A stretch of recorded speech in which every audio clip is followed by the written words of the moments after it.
Now to an inspiring story of the human spirit and the power of people to help us recover from a crisis. Last Christmas, Mansfield teacher Ryan McCready was in the hospital fighting for his life. This Christmas, he's home celebrating with his family. It is really hard to believe the tragedy that almost killed him 1 year ago. Even more amazing, though, the journey to reclaim his life. Put some detail in your face and your hoodie. In art. Why do you love teaching? The rule of thirds helps create a well-composed image. Because you can inspire kids to be a great artist. You don't have to do much for your eyes.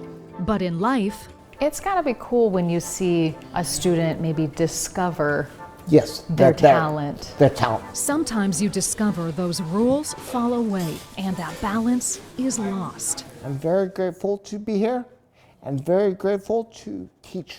44-year-old Ryan McCready is thrilled to be back in the classroom teaching art again at Madison Comprehensive High School in Mansfield after surviving a life-threatening medical crisis. I took life for granted.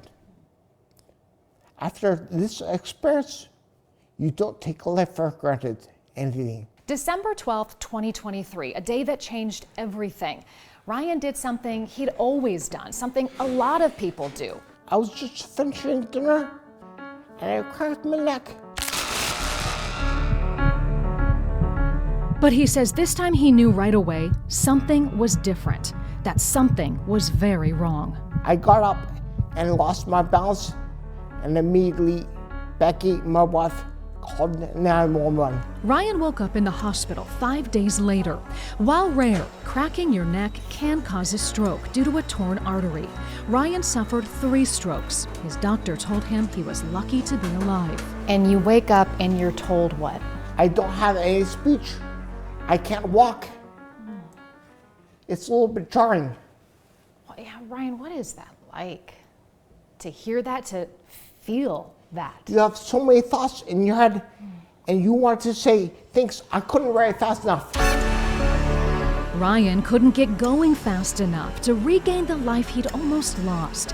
He was determined to get back to his family and his students. You can't feel sad for yourself. You have to work to get where you want to be. Ryan went home after a month in the hospital. While walking again, he was nowhere near his goal. The first thing I focused on was the swallowing. Ryan came to the Cleveland Feeding and Swallowing Center with speech pathologist Esther Verbowski. She used non-invasive electrical stimulation on his throat called VitalStim. What does that do? It actually stimulates the muscles to strengthen them. And so also it gives feedback to the brain. So sometimes the brain forgets to swallow. After about 3 weeks, Ryan was swallowing and eating solid foods again. He couldn't wait for pizza. This is the one that Ryan used a lot. Esther and Ryan then got to work on his speech, again using VitalStim, along with other methods too, including music therapy. So the brain controls different parts. And so we were able to get his speech back better while singing it. 90 times he came up to see you. Yes. Multiple times a week. Yes. Sometimes. Yes. I mean, what does that tell you? He was definitely invested. He was definitely wanting to get better. And that makes a huge difference in therapy.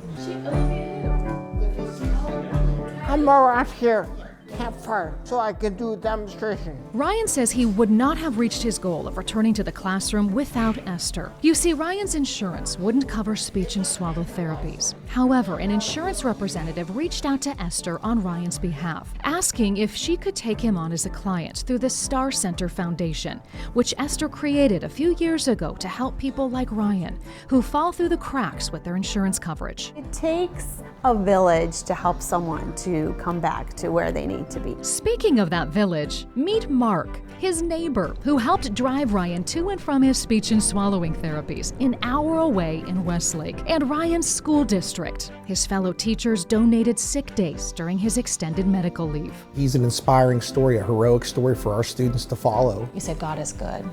All the time, yes. Ryan now wants to share the blessings he's been shown with others, including his students. And see that any disability is okay and that they can do great art. you'll see the white reflections of light. Teaching is now Ryan's therapy in more ways than one. This is your stuff? Yes. And his journey shows how kindness can balance out the chaos of life, creating a well-composed work in progress. A masterpiece that's still being pieced together. Being worked on, yes. What a remarkable story. He is so remarkable. Ryan says he has been told it can take about 3 years to fully heal. He encourages people to not crack their neck. Instead, he said now, like he does, he just does neck stretches when he feels that urge to crack his neck. One simple act that a lot of us do every day. So many people do it, I know, but he's such an inspiration, I think, to a lot of people. Get better. Get better. Myself included, he's amazing. Yeah.